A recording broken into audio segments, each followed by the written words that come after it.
Welcome to Democracy Now!, democracynow.org, the War and Peace Report. I'm Amy Goodman.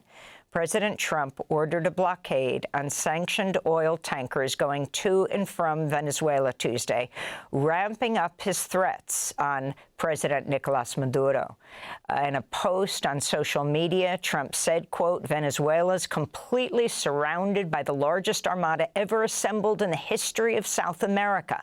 It will only get bigger, and the shock to them will be like nothing they have ever seen before," unquote. Last week, the U.S. seized a tanker in the Caribbean Sea that was carrying Venezuelan oil for Cuba and China.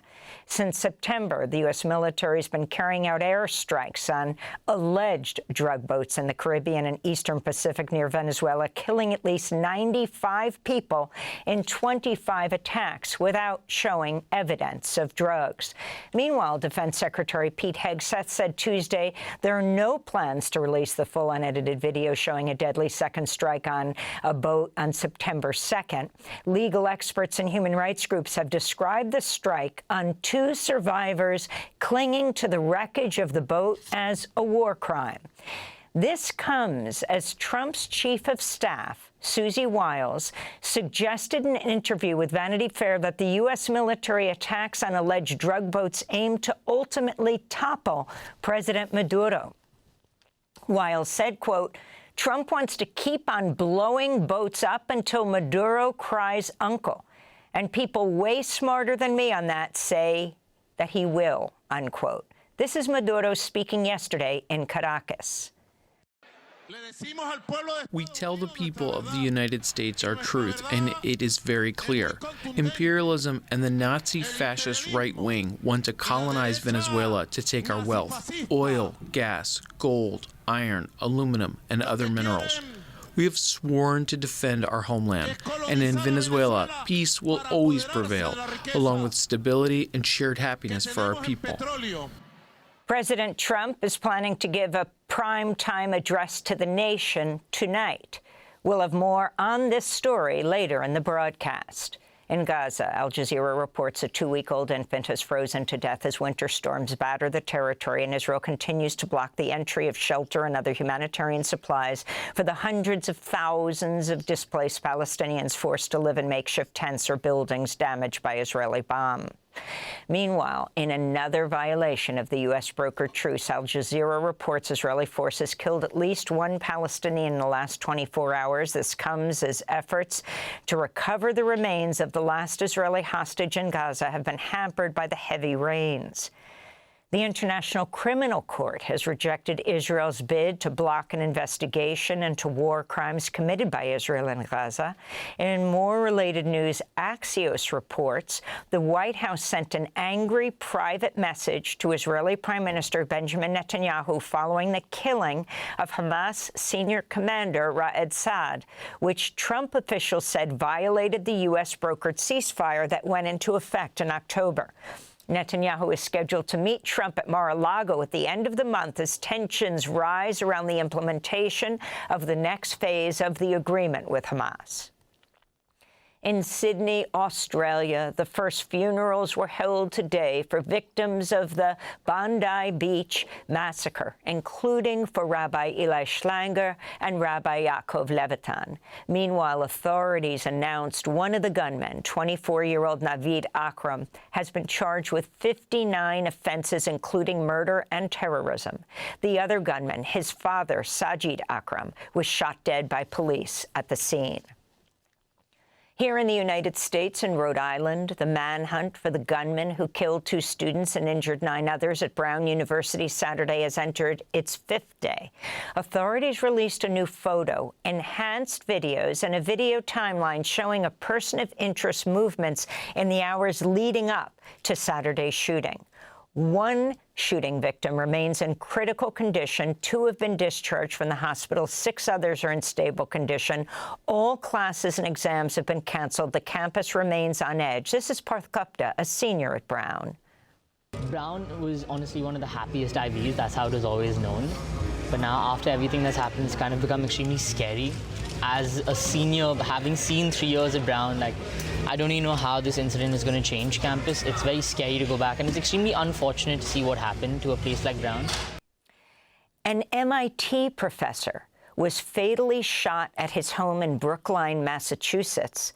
Authorities have opened a homicide investigation into the killing of 47-year-old Nuno Loureiro, who was the director of MIT's Plasma Science and Fusion Center. In January, President Biden had awarded the Presidential Early Career Award for Scientists and Engineers to Professor Loureiro.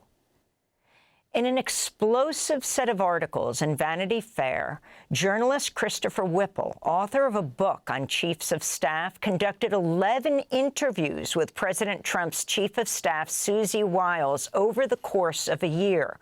Wiles characterized President Trump as having an alcoholic's personality and said she urged him not to pardon the most violent rioters from the January 6th insurrection. In the interview, she says she thought Trump's efforts to go after his political enemies would end after 90 days and mentioned his campaign against New York Attorney General Letitia James, quote, may look like retribution. Wiles also said Vice President J.D. Vance has, quote, been a conspiracy theorist for a decade, and called Russell Vought, the budget director, a right-wing absolute zealot. She also called Elon Musk an avowed ketamine user and blasted his dismantling of USAID, saying, quote, no rational person could think the USAID process was a good one. Nobody, she said. On immigration, Susie Wiles said, quote, I will concede we've got to look harder at our process for deportation, unquote. Wiles also criticized Attorney General Pam Bondi's handling of the Epstein files, saying, quote, she said that the witness list or client list was on her desk. There is no client list, and it sure as hell wasn't on her desk, unquote. Meanwhile, the deadline for the Justice Department to release the Epstein files is set for Friday, December 19th. House Speaker Mike Johnson says he will not call for a vote to extend Affordable Care Act health care subsidies that are set to expire at the end of the year. As a result, millions of U.S. residents will have to pay higher health insurance premiums starting in January. Republican Congressmember Mike Lawler of New York said, quote, everybody has a responsibility to serve their district to their constituents. You know what is funny? 3/4 of people on Obamacare are in states Donald Trump won, Lawler said. Some House Republicans have signaled they would join Democrats in passing a discharge petition to force a House vote on a clean 3-year extension of the subsidies, but that's unlikely to get a floor vote until next year. President Trump signed an order expanding his travel ban into the U.S. with partial or full restrictions to nationals from at least 20 additional countries, including Burkina Faso, Mali, Niger, South Sudan, and Syria. The Trump administration's also fully restricted travel into the U.S. for people holding Palestinian Authority travel documents. In related news, the New York Times reports the Trump administration's transferred 22 Cuban immigrants to the Guantanamo Bay U.S. naval base in Cuba. The men are believed to be the first Cuban citizens to be sent to Guantanamo since Trump returned to office and began his mass deportation campaign. It's estimated ICE has detained over 700 immigrants at Guantanamo this year. In news from Sudan, the UAE-backed paramilitary Rapid Support Forces has been attempting to cover up its mass killings of civilians in the city of El Fasher by burning and burying bodies. That's according to a new report by Yale's Humanitarian Research Lab, which analyzed satellite images depicting RSF fighters likely disposing of tens of thousands of remains following its capture of El Fasher, the capital of North Darfur, in October. At least 1,500 people were killed in just 48 hours after the RSF seized the city. The report said, quote, this pattern of body disposal and destruction is ongoing, unquote. This comes as over 100 civilians were killed in drone attacks on the Kordofan region, where fighting between the RSF and Sudanese militaries intensified. Tens of thousands of people have been displaced as warring parties shift focus toward Kordofan. UN experts describe Sudan's war as the world's largest humanitarian disaster. In the Democratic Republic of Congo, M23 leaders say they've agreed to withdraw from the key town of Uvira in the eastern DRC at the request of the Trump administration. This comes just days after Secretary of State Marco Rubio condemned the city's capture last week, saying it violated a U.S.-brokered truce signed by Rwandan President Paul Kagame and DRC leader Felix Tshisekedi earlier this month at a ceremony in Washington, D.C., hosted by Trump. M23 fighters are not signatories of that deal and have been involved in parallel peace talks led by Qatar. Rwanda has been repeatedly accused of backing M23. In related news, Human Rights Watch reports at least 22 civilians were killed and scores more injured in an attack by militia fighters in late November on a territory in the western DRC. As ethnic conflicts rise in the region, HRW said in a statement, quote, "The global focus on the peace accords in eastern Congo shouldn't distract from the unchecked violence and injustice and the cycles of impunity in other areas." In India, authorities are mandating all private and government employers to direct staff to work from home, and schools have canceled in-person classes as dense, toxic smog has engulfed New Delhi, pushing dangerous pollution levels to a record high. Healthcare officials have advised residents to avoid all outdoor activities and to wear a mask, as hospitals have reported a rising number of people suffering from breathing conditions and eye irritation. The toxic haze has also affected visibility, impacting travel, with dozens of flights and trains delayed. This is a tourist who is stranded in New Delhi. Visibility is very low. I can't see anything. We reached here by car yesterday due to fog and pollution.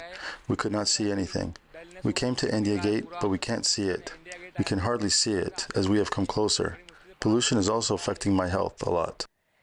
Greece's parliament approved a new budget Tuesday as massive protests were held by farmers and public sector workers denouncing low wages and skyrocketing food and housing costs. Earlier on Tuesday, protesters gathered in Athens. We are striking today across the entire public sector and coordinating with the struggle waged by farmers against the government's passage of this budget. It is a budget that cuts millions from public hospitals, where I also work, and channels the money into military spending. It hands it to the banks. We will not allow this. And Warner Brothers Discovery is reportedly rejecting Paramount Skydance's $108 billion hostile takeover bid to acquire the company. On Tuesday, Affinity Partners, which is run by President Trump's son-in-law Jared Kushner, backed out of Paramount's deal. The move paves the way for Netflix to go ahead with its $83 billion bid for Warner Brothers. And those are some of the headlines. This is Democracy Now!, democracynow.org, the War and Peace Report. I'm Amy Goodman in New York, joined by Democracy Now!'s Juan Gonzalez in Chicago. Hi, Juan. Hi, Amy, and welcome to all of our listeners and viewers across the country and around the world. Thanks for watching Democracy Now! On YouTube. Subscribe to the channel and turn on notifications to make sure you never miss a video. And for more of our audience-supported journalism, go to democracynow.org, where you can download our news app, sign up for our newsletter, subscribe to the daily podcast, and so much more.